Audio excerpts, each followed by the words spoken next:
இன்னைக்கு எத்தனை பேர் சோஷியல் மீடியால இருக்கிறோம்? இன்ஸ்டாகிராம், ஃபேஸ்புக் யூஸ் பண்ணிட்டு இருக்கிறது யார்? வாட்ஸ்அப் எல்லாருமே யூஸ் பண்ணுவோம். எனக்கு தெரிஞ்ச எல்லாருமே இருப்போம் இல்லையா?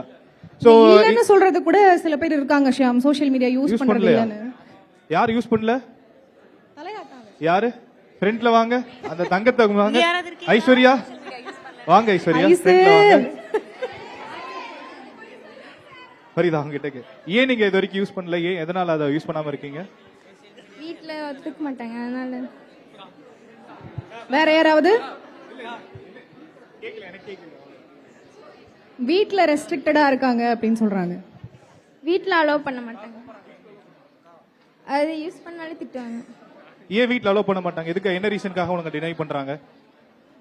தப்பானது ஏதாவது இருந்துரும் அப்படின்னு சொல்லிட்டு. இல்ல, தப்பு எது ரைட் எதுன்னு நம்மளால சுயமா சிந்திச்சு செயல்படக்கூடிய வயசுக்கு நம்ம வந்தாச்சு இல்லையா? நம்ம ஏன் வீட்டுல சொல்லக்கூடாது? நீங்க தமிழகத்து அரசியல்ல, இந்திய அரசியல்ல சில மாற்றங்கள் வேணும்னு நினைக்கக்கூடியவங்க, அந்த மாற்றத்தை ஒரு சின்ன விஷயத்துல இருந்து ஆரம்பிச்சா ஏன் மாற்றம் ஏற்படாது?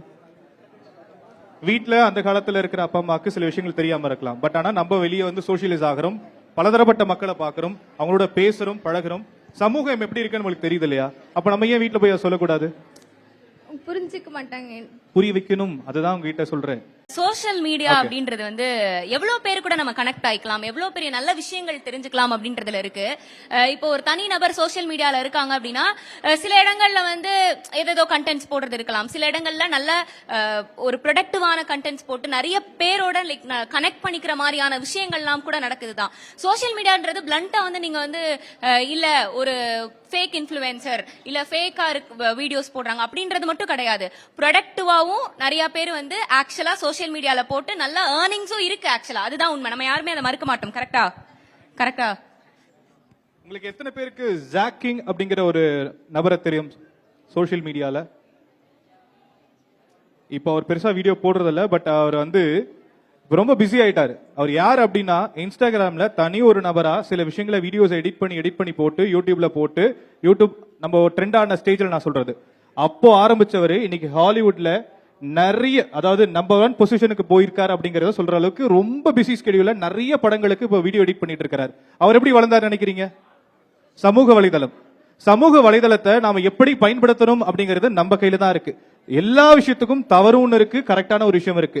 நாம கரெக்டா ஒரு விஷயத்தை சூஸ் பண்ணி பண்ணோம் அப்படின்னா இந்த மாதிரியான இடங்களுக்கு நம்ம வரலாம்.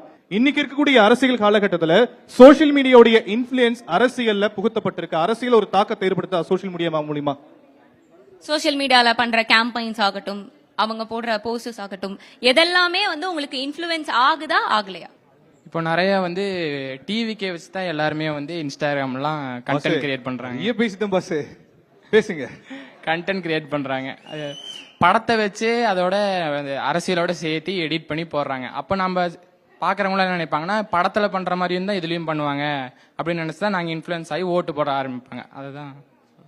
நான் பர்சனலா நான் ஆகுறதுல நிறைய பேர் ஆகுறாங்கன்னு சொல்றேன், எனக்கு தெரிஞ்சவங்களாம் ஆகுறாங்க.